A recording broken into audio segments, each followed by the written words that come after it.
Today on Tanaka Homestead, I'm going to show you from start to finish how to plant and harvest your onions.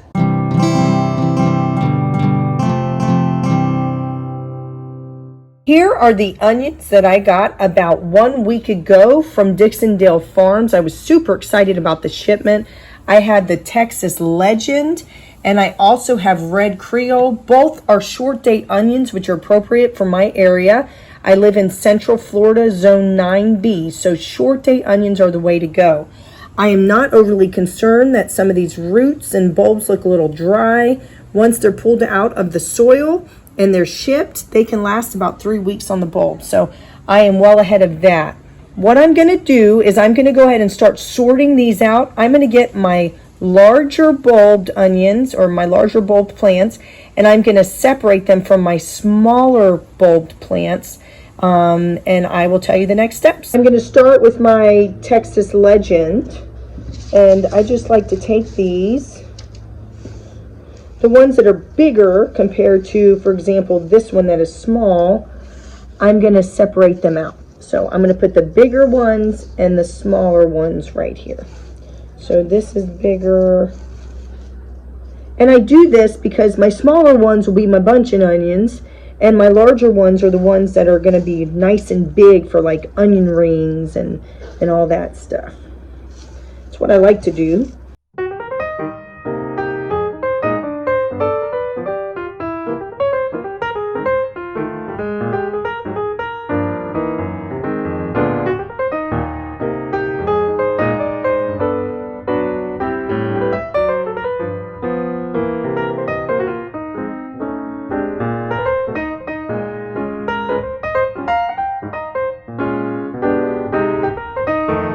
Use whatever compost you want to use for this first step. It does not matter.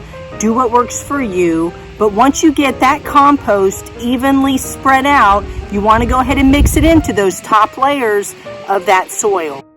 Onions are heavy feeders, so you want to make sure you spread out bone meal over that compost soil mixture that you made in those top layers of the soil.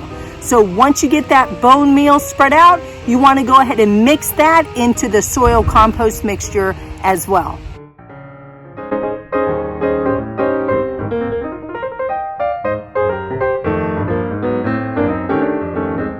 Remember, you want those onions to be spaced at least 4 inches apart. I tend to space mine around 5 to 6 inches.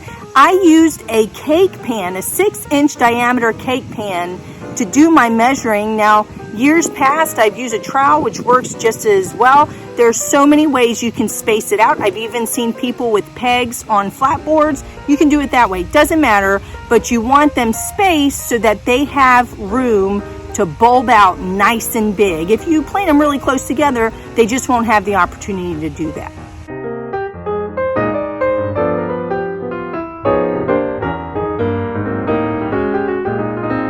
When you finally get around after all that prep to planting, you want to make sure those onions are planted 1 inch deep. So I went to the middle of my cake pan outline, which made it very easy, and I put those onions in 1 inch deep. Remember, at least 4 inches apart and 1 inch deep, and you can't go wrong.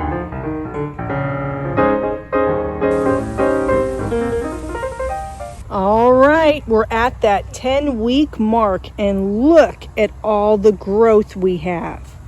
It is amazing, but there is a super important step you do not want to forget, because you want to make sure you get the biggest onions possible. What we want to do is we want to clear all the dirt around the base of the onion just like this. Some people use tools to do this. I just use my finger. It does not matter. But the whole point is you want this onion sitting on top of the soil so that it has a chance to bulb out. If you keep it in the soil and it's all restricted, it may not bulb out as much as it could potentially bulb out. And we all want nice big onions. So there we are. I have all of my onions sitting on top of the soil, giving them a chance to grow big. So I'm going to keep watering daily. It has been 5 months since I planted my onion sets, and wow, have these onions really grown. It fascinates me every year how tiny the little onions are in the onion sets and how big these onions become after they've had the nutrients and the water and the sun. But definitely some good eating here, I can tell you that. I don't know if you can tell or not, but my garden beds are a bit of a mess. Some of the onion stalks are upright, some of them are brown, some of them are green, some of them are flopped over. They're kind of all doing their thing, but it's okay. We're going to focus on which ones to harvest. Here is a perfect side-by-side comparison of onion stalks that are flopped over. Those onions are telling you they are ready to come up. In fact, if you leave them in the ground and you continue to water them, you run the risk of them rotting. Now, these onions over here where the stalks are upright and green and still firm and rigid, and what I mean by that is if you touch the base, it's still firm. That's fine. Leave them alone, let them do their thing, keep watering them, no harm, no foul.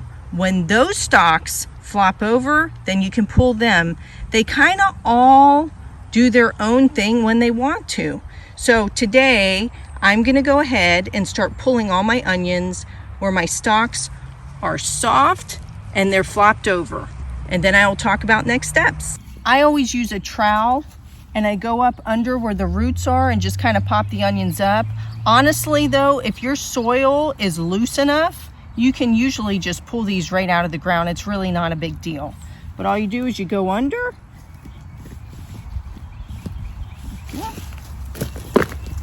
There we go. There we go.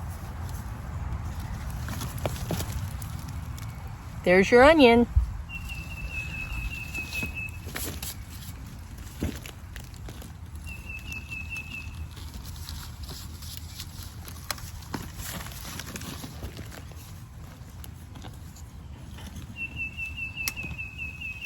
Here are the 3 onions that I removed from this small section.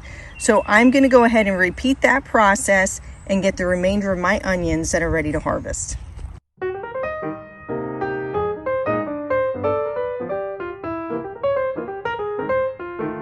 Here are all the onions that I was able to harvest today. I left the remainder of my onions with rigid stalks in their garden beds, and I will continue to water them. When their stalks start flopping over, I'm going to do the same exact thing. I'm going to pull them, and what I'm about to do is I'm going to wipe these onions and then get them on my drying rack on my patio.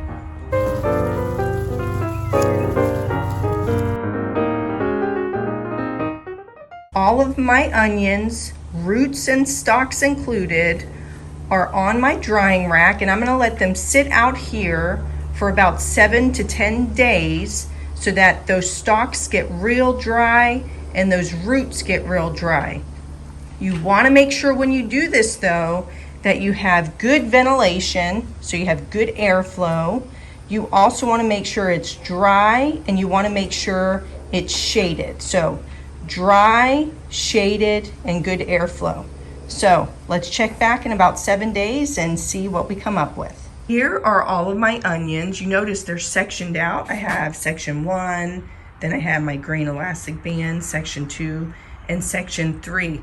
These onions were all ready to harvest at different times, so I wanted them to be sectioned off so I know personally which ones I harvested first and so forth, but not a big deal either way. So my first set of onions have been out here, I would say probably 10 or 11 days. Took longer than 7 this time, not a big deal. But the whole point is you want these onion stalks to be nice and dry, and you want the roots to be nice and dry. So I'm going to show you what I do next. Here is a perfect onion, and actually all these look pretty good, but you see this has a nice thick skin. That's what you want. And then these roots are nice and dry. I'm going to go ahead and cut these, okay, as close as you can. Of course, you don't want to open the onion up. So I just cut my roots, okay? Now, now, look at this stalk. It's nice and dry, but I want to go ahead and cut this too. So I'm going to cut this. You want to cut it maybe an inch, half an inch up, okay? But if you notice, this still has some green right here.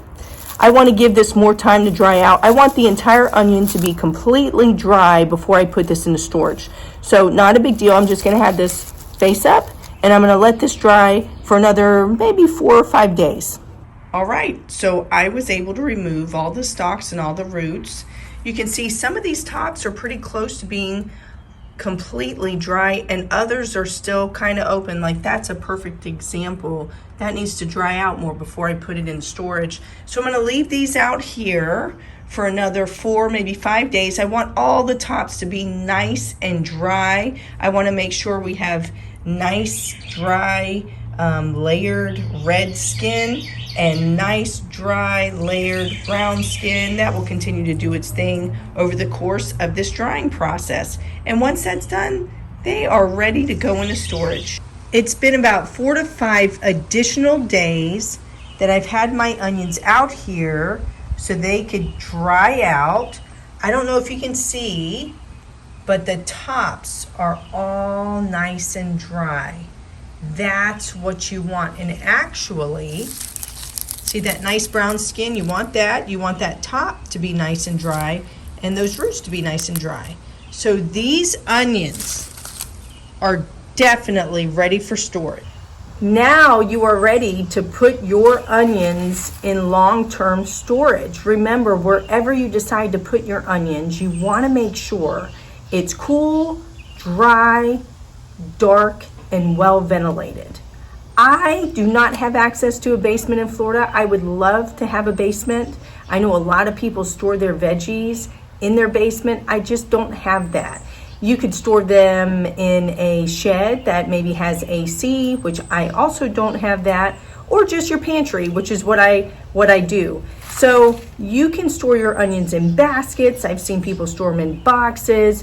I've even used stockings in the past, which has worked very well. The only problem with stockings, of course, is when you have a whole bunch of large onions hanging in your pantry, it can kind of get in the way. So this year I'm going to put them all in baskets, kind of put them out of the way. And I'm also going to add a mini fan, which I purchased very tiny, maybe 4-inch fan down facing my onions, just to provide good airflow. So there's plenty of things you can do to make sure you are successful at storing those onions. You can see I still have quite a few onions I have to deal with. I'm just going to repeat the same process. Now remember, I was harvesting my onions little by little as their stalks flopped over. You can yank them all at the same time, or if you have the time, as those stalks flop over, you can just pull them out. So I'm going to repeat that same process, and I'm also going to put these onions into storage. So thank you so incredibly much for watching my channel. If you haven't already subscribed, I hope you do, and make sure to leave a comment below and give me a thumbs up. Happy gardening. Bye-bye.